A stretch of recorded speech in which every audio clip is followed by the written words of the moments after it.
पहली चीज क्लियर हो जाती है कि अबे पावर बढ़ाओ किसी भी कीमत पे। वो संसाधन विहीन आदमी ने सारे संसाधन वाले आदमी का राज्य छीन लिया। इससे बड़ा कोई एग्जांपल पाओगे धरती पे?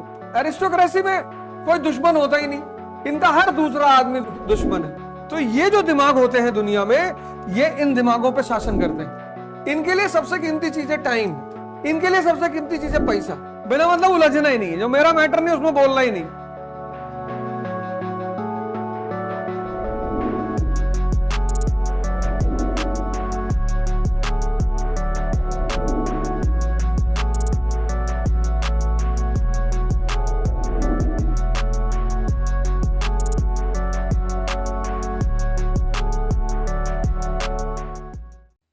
तो ये एक चार्ट है, ये तुम्हें बड़ा काम आएगा जीवन में बहुत।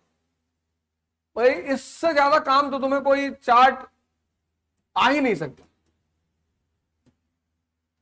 मतलब हमारे इस चार्ट ने मेरी हजारों समस्याएं खत्म की। अभी डायरी मंगवा के दिखाएंगे। एरिस्टोक्रेसी में कोई दुश्मन होता ही नहीं,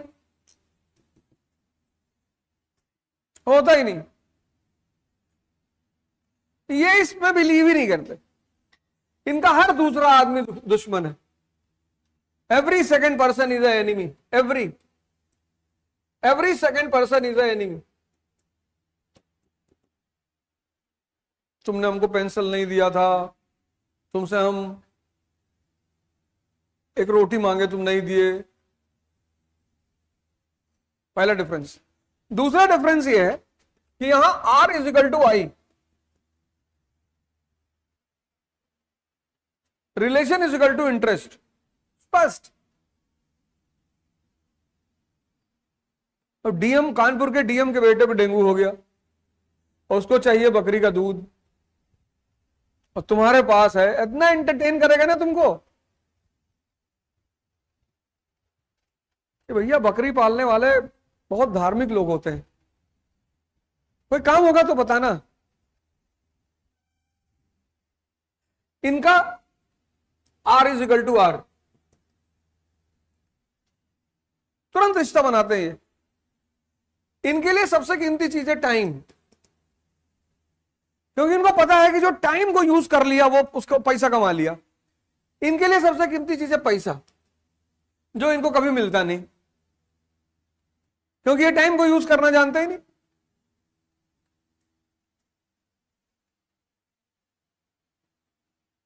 जिंदगी भर पैसे पीछे भागते हैं, इनको मिलता नहीं, क्योंकि पैसा आता है जो टाइम को इस्तेमाल करना जानता है उसके पास। तुम देखो, तुम में से कितने लोग बैठे हो जिसके पता नहीं कितने दुश्मन हो गए बिना मतलब। तुम में से कई लोग हो सकता है मुसलमान से नफरत कर रहे हो, तुम में से मुसलमान कोई हिंदू से नफरत कर रहा होगा, तुम में से कोई ब्राह्मण से नफरत कर रहा होगा, तुम में से कोई दलित से नफरत कर रहा होगा। फर्जी, किसी ने तुम्हारा कुछ नहीं बिगाड़ा है। और अगर ऐसी नफरतें तुम्हारे अंदर है तो आज से तैयारी छोड़ देना, नहीं कर पाओगे। लिख के दे दे, नहीं कर पाओगे। ले आओ 500 रुपए का स्टैम्प पेपर, पैसा हम दे रहे हैं, नहीं कर पाओगे।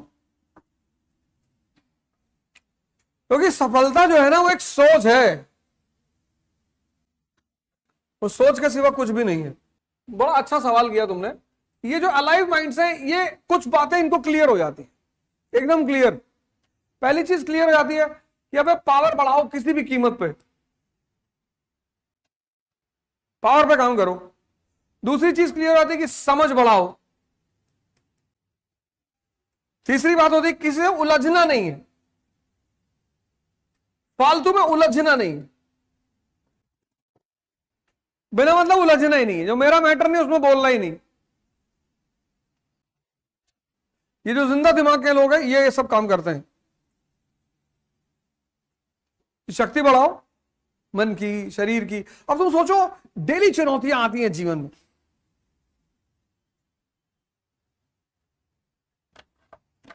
मतलब जब से तुमने 12th पास किया है तब से अपने जीवन को देखो।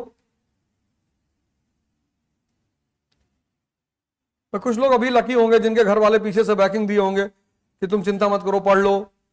लेकिन ऐसे कई सारे लोग होंगे जिनके ऊपर तलवार लटक रही है अब, और हर दिन चुनौती है। अब अगर मन ताकतवर नहीं होगा, उस चुनौती से निपटोगे कैसे? तो ये जो जिंदा दिमाग है, जैसे मैंने कहा, इसको पता है कि सबसे कीमती टाइम है, कुछ नहीं कर रहे हैं तो एक्सरसाइज कर रहे हैं। ये दिमाग हमेशा शासन करता है मूर्छित दिमाग पर। ये इसका पूरा जीवन ये अलग पैटर्न पे जीता, उलझा हुआ है कि लोग हमको उल्टा सीधा बोल रहे हैं। बोल लो, कोई तुम्हारे मुंह पे नहीं बोल रहा है ना। इसका पहला कैरेक्टर ये होगा, उलझा होगा।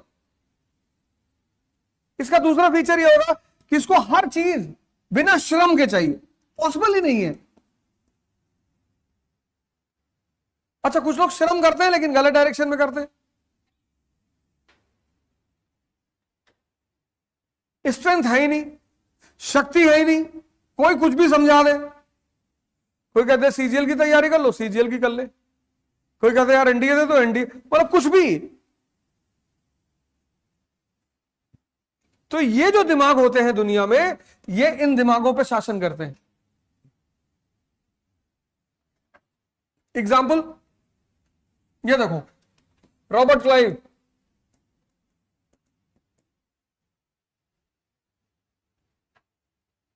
व्यापारी कंपनी का क्लर्क। सिराजुद्दौला राजा है, तिजोरी है, सेना है, राज्य है। अब रॉबर्ट क्लाइव के सामने तुम इस आदमी को देखो, सिराजुद्दौला को।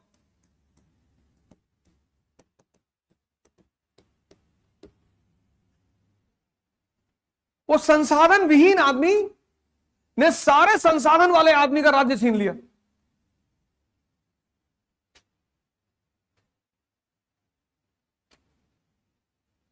इससे बड़ा कोई एग्जाम्पल पाओगे धरती पे?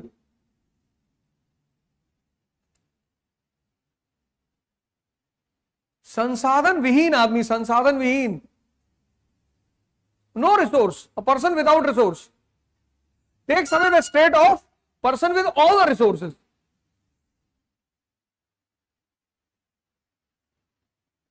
इसलिए मैं तुम लोगों से बार बार कहता हूं कि जो मेरे ऊपर ये जो हमला कराया जा रहा है, वो इसीलिए कराया जा रहा है क्योंकि सब पढ़ा रहे हैं। पढ़े तो स्कूल में क्या हालत है तुम्हारी, देखो दयनीय हालत में हो, मतलब भिखमंगे से बुरी स्थिति है तुम्हारी, कुछ सोचने की स्थिति में हो ही नहीं।